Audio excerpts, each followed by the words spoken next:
भांडान बिनती बारगेल पे हटिंग बन आंजम तोरा लगे सारजम बुटे जानुम धुंदरे तोपा ताहे कान उना जांग बहा उनी जांग बहा दो काहिल आला सुते चबाव काना ओना खातिर गे उनी दो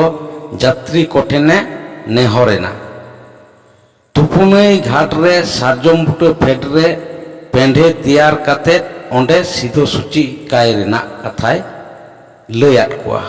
आदो बापधन नितो दो मिटांग थुती आरहों आंजम आपेगे पाहिलो ठाकुर सिरजन मिटांग मानमी गिद्रे दो मिद मुरुम इंगावा लाज खने जानाम लेना जानामेने तायम खनगे उनी मुरुम इंगा दो उनी मानमी गिद्रे आदि जतनते हाराय कान ताहे मुरुम इंगा दो उन खनगे आपड़ेया लाज पांथाय चला रेहों उनी गिद्रे दोय सावकाया लाज ए पांथाय ऑक्तो उनी दो जहां ठेन गे मिठेन दानांग रे उनी मानमी गिद्रे दो दुरुब हुटोकायते सुर सुपुर गोटाय आतिंग आचुरा आदो आतिंग आतिंग ते लाज ए बी लिताय खानगे हाने दानांग रे दो हटो काते उनी मानमी गिद्रे दो आरहों दियारे गुगुयेते उनी दो आया डेराते रुवड़ चला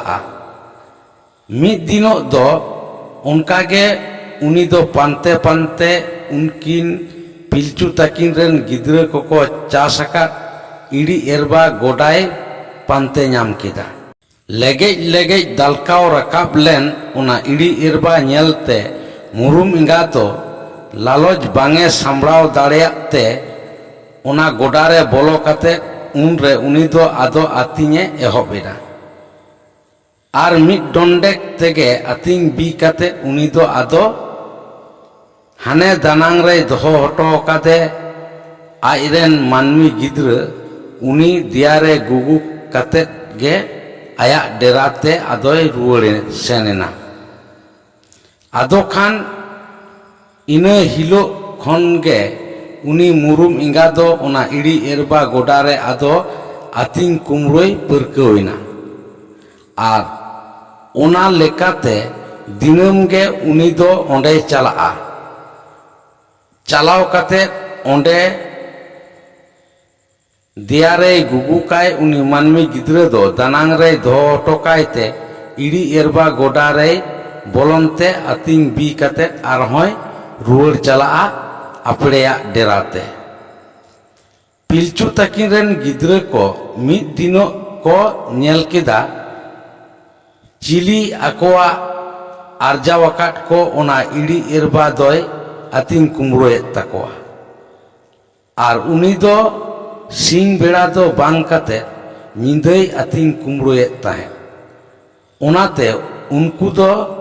तारासिंग बेड़ा रे नेल हटो का को ओना नापाय ओकोय लेगेज लेगेजो कान इड़ी एरबा दो दोसार हिलो सेता तोरा रेको नेल दो ओना दो चिली चको जम फुलगो अकादा ओना खातिर मिद दिनो उनको दो आदो ताड़ा एना को चिली आकोआ ओनाय आतिंग कुमरोय ताकोआ ओना नेल लागिते तेरदेज मार्शल निजुम ताला निंदे उनकान ऑक्तो टाटका को नेलेया मिटांग मुरुम इंगाय बोलोयना उना आकोआ आरजावाकाट को इड़ी एरबा गोडारे बोलो तोरा मिद डोंडेक तेगे ओने लेगेज लेगेज दालकाव रकाब लेन उना इड़ी एरबा दो उनी दोय आतिंग हुड़ेट केदा ओना नेलते उनरे उनको पिलचुरेन गिद्रे को दो उनी झोड़ाए लगी तेको सेटेरो कना ओना दिशा नाम गोट केट खाने उनी मुरुम इंगा दो केड़े केड़े ए दर नीर किदा आदो खान ओना को नेल केट खान गे उनको पिलचुरेन गिद्रे को दो उनी मुरुम इंगावा आतिंग जम खन ओना इड़ी एरबा रुखिये लगिते आदो दोसार हिलो गे ओना गोडा दो को एटेट एसेट केदा ᱫᱚᱥᱟᱨ ᱦᱤᱞᱳᱜ ᱢᱩᱨᱩᱢ ᱮᱸᱜᱟ ᱟᱨᱦᱚᱸ ᱚᱱᱠᱟᱜᱮ ᱛᱟᱞᱟ ᱧᱤᱫᱟᱹ ᱟᱹᱛᱤᱧ ᱞᱟᱹᱜᱤᱫ ᱚᱱᱟ ᱤᱲᱤ ᱮᱨᱵᱟ ᱜᱚᱰᱟ ᱛᱮᱭ ᱦᱮᱡ ᱮᱱᱟ᱾ ᱦᱮᱡ ᱠᱟᱛᱮᱭ ᱧᱮᱞ ᱠᱮᱫᱟ ᱚᱱᱟ ᱤᱲᱤ ᱮᱨᱵᱟ ᱜᱚᱰᱟ ᱫᱚᱠᱚ ᱮᱴᱮᱫ ᱮᱥᱮᱫ ᱟᱠᱟᱫᱟ᱾ ᱧᱮল ᱠᱮᱫ ᱠᱷᱟᱱᱜᱮ ᱩᱱᱨᱮ ᱩᱱᱤ ᱫᱚ ᱪᱤᱠᱟᱹᱛᱮ ᱚᱱᱟ ᱮᱴᱮᱫ ᱮᱥᱮᱫ ᱟᱠᱟᱫ ᱡᱷᱟᱹᱱᱴᱤ ᱯᱟᱨᱚᱢ ᱠᱟᱛᱮ ᱤᱲᱤ ᱮᱨᱵᱟᱭ ᱟᱹᱛᱤᱧ ᱡᱚᱢᱟ ᱚᱱᱟᱭ ᱩᱭᱦᱟᱹᱨ ᱟᱹᱪᱩᱨ ᱠᱮᱫᱟ᱾ ᱫᱤᱱᱟᱹᱢ ᱜᱮ ᱟᱹᱛᱤᱧ ᱯᱟᱹᱨᱠᱟᱹᱣ ᱢᱚᱱᱮ ᱚᱱᱮ ᱟᱫᱚ ᱤᱱᱟᱹ ᱦᱤᱞᱳᱜ ᱫᱚ ᱥᱮᱴᱮᱨ ᱛᱚᱨᱟ ᱵᱟᱝᱮ ᱟᱹᱛᱤᱧ ᱫᱟᱲᱮᱭᱟᱜ ᱠᱷᱟᱱᱜᱮ ᱢᱚᱱᱮ ᱢᱟ ᱵᱮᱫᱚᱢ ᱜᱮ ᱠᱷᱚᱸᱫᱚᱜ ᱞᱚᱯᱚᱜ ᱮᱱ ᱛᱟᱭᱟ᱾ ᱟᱫᱚ ᱠᱷᱟᱱ ᱩᱱᱨᱮ